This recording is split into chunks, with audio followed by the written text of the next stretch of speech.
So can you become a millionaire through real estate investing? And what if you have zero college degree, zero connections, and zero experience? Is it possible? Well, I want to tell you the truth about this, go over some scams, and show you a real story, which I think is really great. So let's just jump right in and take a look at this. So first is, let's talk about scams. So be careful of these kind of people. This is Graham Stephan. He's very popular on YouTube. He sells a scamming course. You can see here, Real Estate Agent Academy. Learn how to be a successful real estate agent with six-figure income, even if you're starting with zero connections or experience step by step. Give me $500. And essentially, that's how they make their money, right? By selling you scamming courses and selling you a dream, and also to pushing crypto out. These people kind of do. Here's his buddy, me, Kevin, does the same kind of thing. You can see here how I went from zero to millionaire and beyond with real estate investing. Give me $650, right? And again, zero experience, passive income, and you have to speak English, right? All of these things can be yours. Now, when the barrier to entry is low, always be very, very leery, because there's a lot of people out there who are essentially selling you the dream, and basically it's a scam. Now, here's a word of advice. Most of the information that these people try to sell you for hundreds, even thousands of dollars can be gotten for free. There's so many resources out there on the internet / YouTube for free. Also, too, if you want, and I would recommend it, buy a $10 book. It's not a big deal, right? So, if these guys were not selling scamming classes and say, hey, buy my book, no problem, actually, to be perfectly frank. But when they start, charging you stuff that can be for free or $10, is just a complete scam. Now, this is actually really interesting, because I thought this was a scam, but I read through this story and it's actually not. I want to read through this person's story, because when you read the headline, you're like, okay, is this a scam? What's going on? This just came out. You can read it here. A former waitress living paycheck to paycheck who now owns 35 retail units shares two principles she followed to achieve financial independence. And this is Ashley Hamilton. And when you read this kind of stuff, you're like, okay, is this kind of scam? What's going on here? What's her story? And it's actually really interesting. So I want to read her words. You can hear it for yourself. She says here, there were limited things that I could even do, even if I wanted to. And she's living in Detroit. She's now 36. She dropped out of high school, and she had to wait tables because she had to support her first child. You can see here, I couldn't get a CEO job or a corporate job because I wasn't educated. I love real estate because the barrier to entry is so low. Anybody can do it. And this sort of represents sort of why the Graham Stephan and the Me Kevin are so popular, because they appeal to this kind of audience, right? And it's people who might be down on their luck or in a tough situation that, it's hard for them to get experience or move up. And they're like, oh, well, zero experience, zero education. I mean, this has got to be an opportunity. And she even says this here. But there's a couple of key things about her story which I think are really stand out to me. So let's read it here. Hamilton first learned about real estate in 2009, right? So that's essentially the bottom of the market, if you guys know history, when she attended a free seminar in Detroit. And I think those are both really key points, right? So the bottom of the market, and it was a free seminar. She was 22 at the time, and she knew next to nothing about the process of buying a home. And she admitted, I didn't understand anything at that conference. Now, this is also really interesting. When you're low income, this is a quote from her, the only time of year when you have extra money is tax time. That was always the best time of year for me because I got an actual refund. That year, I was scheduled to get about $7,000. So she, got a bunch of money from the government, essentially, some sort of refund. And then she said, instead of buying a vacation or shopping spree, she used it to buy a $6,300 foreclosure in cash, renovated it, and I guess it took her 3 months. And then she moved in there, and then at the time she had 2 kids, but she didn't have to rent anymore, right? So it's actually, not a crazy idea to buy something with cash. However, it's funny. I remember at the time when they were, it was all over the news. They were showing Detroit was basically kind of parts that were abandoned. It did look like a war zone essentially, and there were I remember this was a real thing. There were stray dogs everywhere because people basically just left their pets, and the grass was overgrown. But yeah, you could pick up a foreclosure for $6,300, which is really crazy. And then here's more to her, which is really interesting. Over the next 9 years, she bought one property a year in cash. She funded the purchases using her tax returns and her own savings, but she started to snowball as she earned rental income from more properties. So basically, right, she bought a place for cash, a foreclosure, and then suddenly didn't have to pay rent anymore. And just think about this is really key. For many Americans or many people, right, rent takes up maybe, say, 30% of your income, or just something in that nature. Maybe, depending on where you live, maybe it's half of your income. But imagine if suddenly you got a tax refund and you can pay for cash and you don't have to, pay rent anymore, then suddenly you can just save. And then she just starts buying up property. I think it's a fascinating story over 9 years. So, and she's paying cash, which I think is really cool as well. Also, too, moreover, keep going here. She says, what Hamilton learned from buying cheap foreclosures was that just because something doesn't cost a lot of time doesn't mean it's worthless.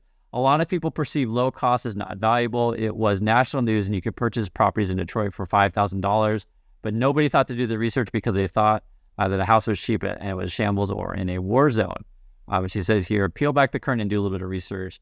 And then evidently, she's buying these places for $6,300 in 2009, and then recent appraisals are at 125. That must be, what's that? So what?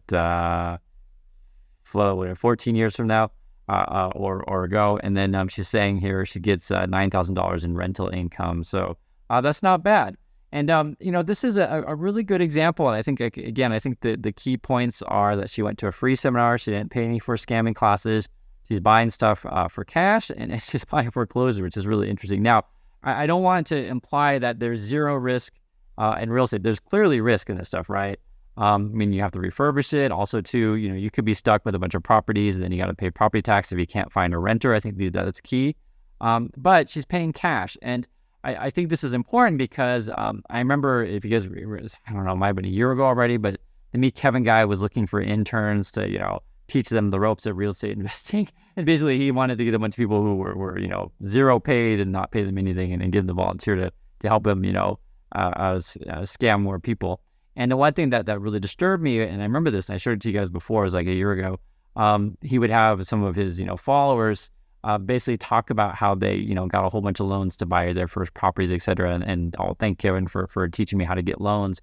And this is the part that the problem is, the difference with the scamming people is that many of the people on YouTube, right, they started this real estate stuff back in, say, 2009, and they borrowed money to the hilt when interest rates were low, right? It was just a different time. Prices are cheap, interest rates are low. It seems like, this is the bottom, and it seemed like can't lose, and it was just so easy. And when people started talking about how easy it is to make money at these kind of things, then it's probably something that is wrong. And so, this situation, I think, is a good example of how somebody did it. But the question I pose to you when you talk about, say, real estate investing or becoming a millionaire or buying some scamming clutches is, for example, do you think this person, Hamilton, could she teach a class on how she, got wealthy, right? Would you need to take that class?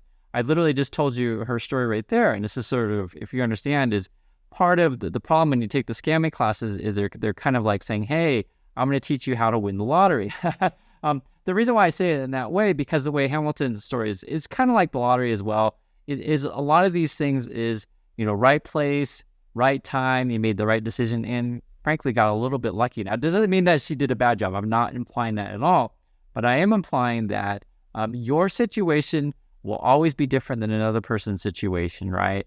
The city that you live in will always be different than, other people, cities that they live in. So much of the people who sell you this sort of scammier real estate classes are in certain markets, right? Certain markets, at a time, maybe it was really easy to rent, maybe it was really easy to buy a house and rent it out to Airbnb because you're in a tourist area.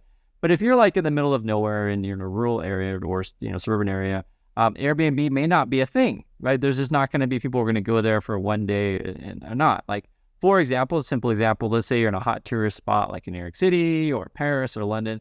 Yes, maybe Airbnb is a real thing in those type of places. But the big problem I have with a lot of these real estate classes is that they're shooting it out there to a general audience, but much of the information can be free or in a book for $10. And also, too, it may not even apply to you because the situation when they did their thing and the location they were may be very different than what you're in. So I just want to share her story because I don't want to ever imply that you can't be successful in real estate. I think her story is great. And I really like that she was cash, and I really like that she was saving. But yes, there's certainly risks with these things. And I'm sure she learned about renovation and also probably made connections with the right contractors and, make good relationships and these kind of things. Also, too, I want to mention, though, is that part of the risk of real estate, and this one actually shocked me, to be perfectly frank. This just came up as well. You can see the headlines here. Portland is losing its residents. So we don't know. This is sort of where I grew up in Portland.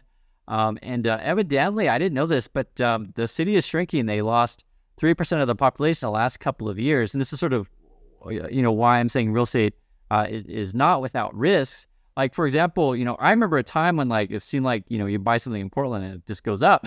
It's so easy, right? Everything goes up. And people used to, start complaining like how expensive things got and rents kept going up. And evidently the population of Portland was climbing for a long time since the 90s. You guys can see this here.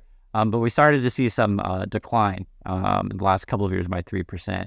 And the other thing, too, that was really interesting, it wasn't just Portland. San Francisco's lost 7.5% of its population, and then New York City has lost 5%, which is really interesting. And this is the picture what I wanted to show you guys. It's really disturbing to me. So if you can see this here, this is Portland. You can see the river, etc. But these are homeless tents, and this is crazy. So if you guys watching this the channel and you've been to Portland recently, again, this is my hometown, and I don't remember ever seeing stuff like this. This is nuts. This is like tent city here, and I guess even on the streets they're setting up tents. So this was a couple years ago, back in 2020. But I used to see this stuff in LA as well, which is a big shock to me when I first moved to LA, just because it's not necessarily what you imagine. And then there really is a neighborhood called Skid Row in LA, if you ever see that as well. And it's just, the reason why I mention this stuff is that sometimes cities can turn very, very quickly, and suddenly, the rents fall, the value of real estate goes down, because essentially it's just not a livable place. And I'm just keeping it real. Like, I don't want to live around this stuff. And, also too, just to share with you guys, when I was in this is a picture of Portland, but I guess they're gonna clear them out now. They're gonna use some sort of law where people with disabilities say, hey, I have a right to be on the sidewalk, and you're blocking my right to walk, which is kind of crazy, because it should be obvious to me that we got to call the laws of this stuff. But evidently there are people protesting and removing the tents. Yes, I get it, these people get headlines, but I think this is a very, very small minority of people. And if you're one of these people, if you're protesting removing tents from cities, please let me know. I'd love to hear your reasoning for that. For me, it's just I just think you're crazy. That's really right. And the reason why I mentioned this, that I was talking about before, is I used to live in Echo Park, which is L.A., and this was all during the pandemic thing. There was people protesting because the police were coming to remove the tents, and it got really bad at Echo Park. Look at this. So in Echo Park, for those of you who've been in L.A., Echo Park is a fabulous neighborhood. And it was a great walking area, but like, it's horrible, and essentially, like you said, oh, Chris, it's just tents. What's going on? But it's one is the tents is ugly, and it's a public space. And the argument you can make is that, well, it is a public park and I have a right to be there. The problem is, though, is just there was a bunch of garbage, there were drugs, needles laying around, this kind of stuff. And when they cleaned it up, it was just like all sorts of crap everywhere. And this is something that I just really find a travesty in many of American cities these days, is that public parks are just really, really bad. And I go back to the real estate scam and this kind of stuff, because I just want to emphasize that real estate has risks just like anything else. And also, too, and this is sort of the difference in, say, stocks, because we do talk about stocks on this channel. If I buy a stock, I don't necessarily have to pay any maintenance on my stock. I have it, right? Whereas something like a real estate, I own the real estate, and then suddenly I have to pay property taxes, I have to pay repairs, these kind of things. It is not without risk. And the other thing is, too, is just be careful out there for people who say, hey, it's so easy to make money in real estate. You buy it, you fix it up, you sell it for more money, so simple. Not necessarily, in the day that we live in today, because, Federal Chair Jerome Powell just gave a talk, and he was saying, they're going to keep interest rates elevated for, a couple of years maybe, because he doesn't think inflation is going to come down until, say, like 2025. And they're even saying, hey, we're going to even hike it even more, because just, think about this. Back in, say, 2009, interest rates are low. The housing market just crashed. And then suddenly, you buy anything and it goes up. And then, years later, you just feel like a genius. But today, right, the market is really different. And so just to understand that when people are selling you these scamming courses, it's like trying to sell someone a course on, I win the lottery and I'm going to teach you how to win the lottery. It's kind of like that. The market that we're in is very, very different than before. Also, too, with work from home, we just have a lot of shifting of markets, right? So, the past, as I was telling you guys, maybe the hot stuff to do was Airbnb and your big, tourist kind of cities. But, these days people are moving away from those kind of places, and property values are going down, interest rates are going up. So, the idea of like taking on a bunch of, leverage, taking on a bunch of mortgages when interest rates are high is much, much riskier than it was before. So I hope you understand the message of this thing. I just want to emphasize, you can do okay in real estate, but, don't pay for any scamming classes. You can get most of that information for free. Call friends, right? These kind of things. It's all free.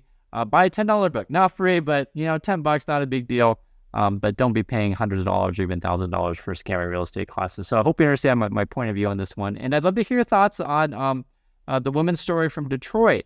Do you think that kind of thing would be possible today? Are there any cities out there in USA where you can buy a house for $5,000 using your tax returns and then do that every year for the next 9 years? Is that something that you could replicate today? I'd love to hear your thoughts on that. So do appreciate your time, and I catch you in the next video.